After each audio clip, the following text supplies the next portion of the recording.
Hello all you political minded cosmonauts, as always I am Cosmic and today we're going to be reviewing Urban Empire, a new city builder from Reborn Interactive and Calypso Media Digital. Urban Empire is a little bit of a different tilt on the traditional city builder, and it describes itself as a city ruler because it offers a combination of city building and political management, and to be able to actually build anything in this game you pretty much have to be approved by a council of politicians, which means that you have to play the game of politics to be able to get anything done. So you start off in your town in the Industrial Revolution era, and you are a ruling family who has been appointed by the Emperor of Austria, and essentially you cannot lose office, and when you die you pass that office on to another ruling member of your family. This means that you essentially go through 200 years of your city and you go through 5 eras of technological advancement. Each era will bring a new person to the head of the family as the other one dies, and each character that you play in each era has a different set of traits and personality, meaning that depending on what you do as their father, then that will directly pass on to the descendant, and they will have various traits depending on the events that unfolded. From a city builder perspective, the game works fairly simplistically in the fact that you basically create city districts on a large scale, and within those districts you have zones of residential, commercial and industrial. Now as you progress technologically, you are able to more directly influence what and how these districts are built, as well as how they're zoned and what services to put in them. Now services themselves are basically your public buildings such as clinics, schools, hospitals, that kind of thing, and they all cost money to keep going and upkeep, and they also have a range of effectiveness within that, and anything outside that range will not have access to that service. What this ends up meaning, however, is the fact that you're starting off in the Industrial Revolution era and you're progressing to basically the modern era, which means that you're going to discover electricity, you're going to discover gas, you're going to discover, sewage pipe systems and all that. So which means that any district that you build before those discoveries need to be upgraded, and any new district needs to have these basic services, which all cost money to upkeep.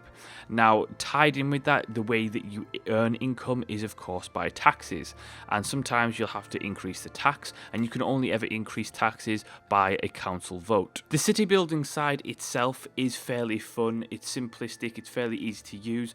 The problem is that for me it just didn't have enough chops. It's not something like, say, City Skylines. It doesn't have as much depth or as much meat to it as that game. Where this game does however shine is of course in its political management, and the political management tied in with the city building works really well. Can be a bit frustrating but also can be pretty exciting in the sense that you are playing the game of politics, so you're trying to appeal to various parties to pass a vote that you want to pass. Likewise, depending on what actions you take means that various political parties will spring up and they will try and work against you on certain issues. So for example, the aristocrats are not going to like that you're pushing for unions. They're not going to like that, so they're going to try and work against you.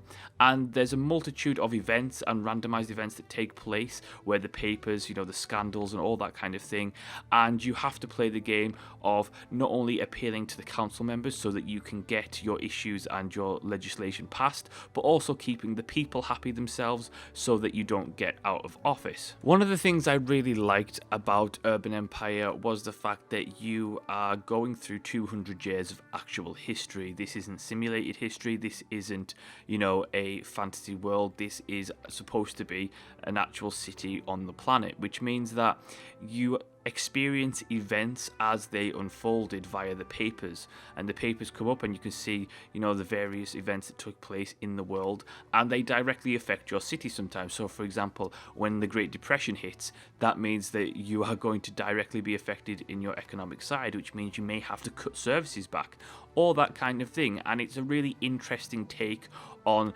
historical city building.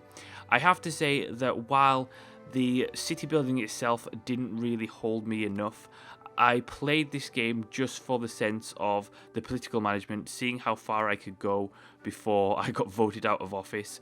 Obviously, the progress cloud, which is the technology tree, you expand upon that each era, and you unlock things like, antibiotics and electricity and gas and all that kind of thing. And each time you do that, that unlocks not only new services, but of course new infrastructure and commercial businesses. My biggest gripe overall with Urban Empire is the fact that it can be very, very easy. As long as you keep the council happy for the most part, they will not run against you when you try and pass a certain bit of legislation. Now, this usually means that the only time that you're going to be ever in dire trouble is the fact when the economy takes a bad turn, and that means that your city is losing money.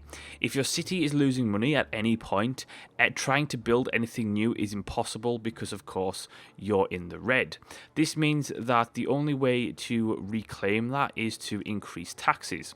Now, increasing taxes, as long as you've pretty much kept most of the council happy, will be an absolute breeze. And there's ways to influence the vote himself, so you can basically appeal to each individual political party, and you can use goodwill, which is basically an influence meter, and you are able to influence the vote in your favour. So it never really becomes too difficult. Of course, if you don't play the game well and you manage to piss the council off over and over, and then you try and increase taxes at a time that you really need it, it's likely that they will maybe go against you. But if you play it pretty much by ear, for the most part, it's really quite easy to progress in this game, and there's no real sense of challenge within it. Yes, once you have to get around the initial curve of learning the best way to build districts, where to place services, making sure that you've kept a good balance sheet without having the need to increase taxes, and that might take a little bit of time to get used to, but once you've got over that initial hurdle, the game offers very little challenge beyond that. That being said, it's still a relatively interesting city builder. I think as a city builder, when you're comparing it just as a city builder alone, it offers no real advantage in terms of its city building mechanics over any other city builder out on the market, and it certainly doesn't surpass that of City Skylines. When you add the political management aspect into it, that's where probably the most value and the biggest selling point is. It is a lot of fun. It does get a little bit tedious after a while, but for the most part, the blend between political management and city building works very well and creates a very interesting game. I think the problem with it is the fact that it just doesn't do enough to keep you engaged and keep you challenged. And it's certainly a game that is pretty much a good starting point if they added some free DLC to really put in some new scenarios, new technology, new events that would really test your political management and city building challenges, so that you could maybe deal with certain crises, or have to deal with various events that would really test the skill. Then maybe it would become more engaging and more challenging, but for the time being, it certainly is not. Now, at a price point of around $40, for fans of the genre, there's plenty of content to get your teeth into here.